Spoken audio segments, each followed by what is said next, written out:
ફણગાવેલા મગ અને મઠ લઈ લીધેલા છે. તેને 2 થી 3 પાણીથી આપણે ધોઈ લઈશું. પછી એને પ્રેશર કુકરમાં 1 સીટી વાગે ત્યાં સુધી એને થવા દઈશું અને અડધો કપ જેટલું પાણી ઉમેરીને થવા દઈશું. પછી આપણે શાકભાજી લીધેલા છે, ટામેટાં, લીલા કાંદા, કેપ્સિકમ, સમારેલું લસણ અને મીઠા લીમડાના પાન. એક બાજુ આપણે તેલ મૂકી દઈશું. તેલ આવી જાય એટલે અંદર જીરું, હિંગ અને લસણનો વઘાર આપી દઈશું. એ નખાઈ જાય પછી આપણે અંદર લીલા કાંદાનો જે સફેદ ભાગ આવે તે ઉમેરીશું. 1 મિનિટ થવા દઈશું. પછી આપણે ટામેટાં, કેપ્સિકમ અને લીલા કાંદા અંદર ઉમેરી દઈશું. તેને આપણે 2 થી 3 મિનિટ જેટલું થવા દઈશું અને પછી અંદર આપણે રેગ્યુલર મસાલા ઉમેરી દઈશું. મીઠું, લાલ મરચું, ધાણા જીરું અને હળદર ઉમેરીશું. 1 મિનિટ મસાલો થઈ જાય પછી આપણે અડધો કપ જેટલું પાણી ઉમેરી અને મસાલા દાજી ન જાય તેના માટે પાણી ઉમેરવાનું.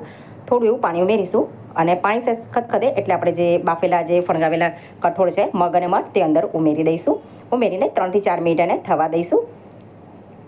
ઉપરથી આપણે કોથમીર ભભરાવી દઈશું. તો સરસ તૈયાર છે આપણું કોરું મોરું એવું ફણગાવેલા મગ મઠનું શાક. Thanks for watching.